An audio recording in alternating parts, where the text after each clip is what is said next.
एक बार मैंने बाबा को कहा कि मुझे लौकिक बाप बार बार याद आता है, कभी कभी रोना भी आ जाता है।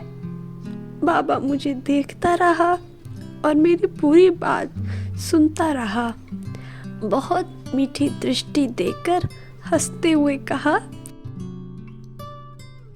फिर क्या हुआ, बाप है ना, वर्षा ज्यादा बाप से ही मिलता है। बाबा ने मुझे तो ये कहा, परंतु उस दिन के बाद मोह का अंश भी समाप्त हो गया। ऐसा लगा कि बाबा ने इस मोह के विकार को ब्लॉटिंग पेपर बन मेरे से निकाल दिया। बाबा के होते पांडव भवन बहुत छोटा था। इसे और बड़ा करने के लिए बाबा प्लान बनाते रहते थे। उस समय मैं लौकिक सर्विस करती थी। बंधन छुड़ाने के लिए बाबा को पत्र लिखती रहती थी।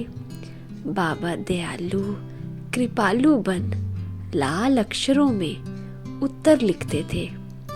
एक बार बंधन मुक्त बनने हेतु बाबा की ओर से मुझे एक युक्ति युक्त पत्र आया।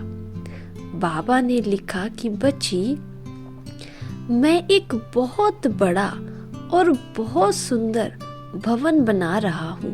एक में फुल कास्ट ब्राह्मण रहेंगे, दूसरे में हाफ कास्ट।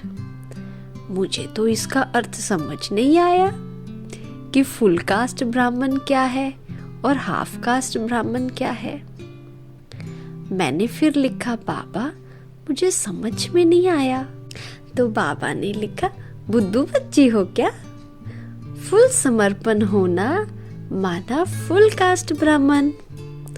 फिर दिन रात बुद्धि चलने लगी कि क्या करूं।